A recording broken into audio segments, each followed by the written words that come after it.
Monsieur le Président du Conseil constitutionnel, honorables membres du Conseil constitutionnel, j'ai dit tout à l'heure à ma première prise de parole combien j'étais honoré de reprendre la parole devant vous dans cette procédure contentieuse préélectorale.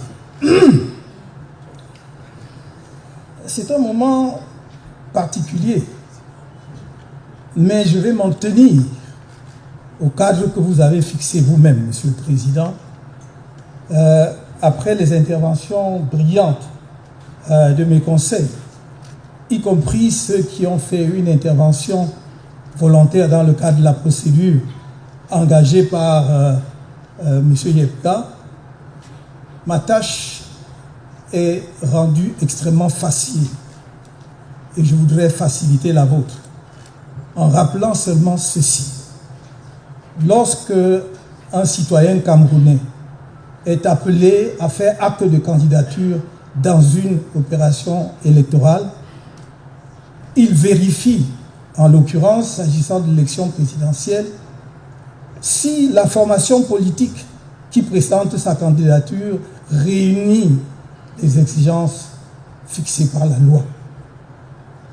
En l'occurrence, ce que j'avais à faire était de vérifier d'abord si le Manidem était un parti politique légalisé.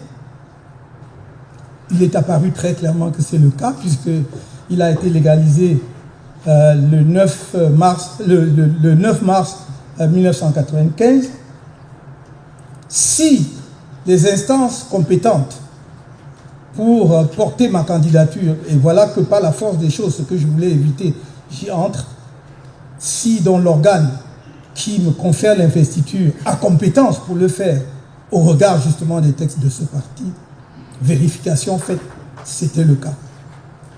Dès lors que ces vérifications sont faites par rapport à la conformité de l'association qui va porter la candidature du candidat, ce qui lui reste à faire, c'est de fournir les pièces requises par la loi. Et c'est ce que nous avons fait en vertu des articles 117 et 122 du Code électoral. Il n'y a pas une seule pièce qui manque. Tellement évident que nous remplissions toutes les conditions requises que Elekam lui-même, à aucun moment n'a signalé une pièce qui manquait. Dans la procédure qui a précédé la nôtre, on a signalé par exemple l'absence de la lettre de présentation de candidature ou bien l'absence du versement des 30 millions. Rien de tel dans notre dossier. Le seul argument que Elekam présente, c'est de dire pluralité d'investiture. Mais on vous a démontré à suffisance qu'il n'y a pas de pluralité d'investiture. Et il ne pouvait pas y avoir pluralité d'investiture, surtout si celui qui prétend présenter une autre candidature ne rapporte pas la preuve qu'il est membre de l'association, qu'il est encore et toujours membre de l'association en question. Et il apparaît de toute évidence qu'il a cessé d'être membre de cette association depuis 2018. On vous a fourni les éléments pertinents à cet égard.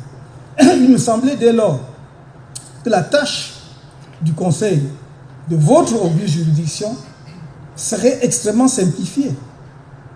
De dire, en l'occurrence, ma modeste personne, est-ce que M. Kamto a fourni tout ce qui est requis? Voilà.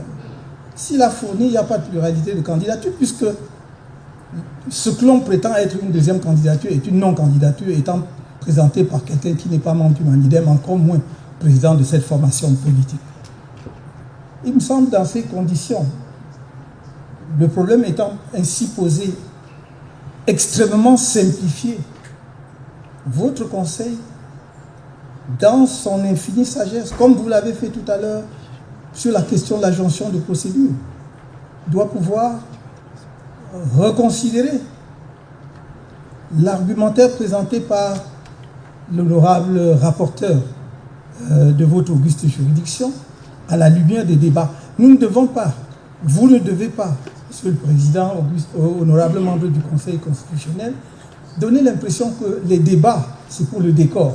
Qu'en fait, votre décision est gravée dans le marbre et quel que soit ce qu'on peut dire pendant des heures ici, lors des plaidoiries devant vous, ça ne sert à rien. Il me semble que c'est pour éclairer davantage votre lanterne pour que votre décision soit la meilleure possible. Je ne vais pas ici ça n'est pas le lieu, ça n'est ni le lieu ni l'occasion. Me lancer dans d'autres considérations qui ne sont pas proprement et exclusivement juridiques.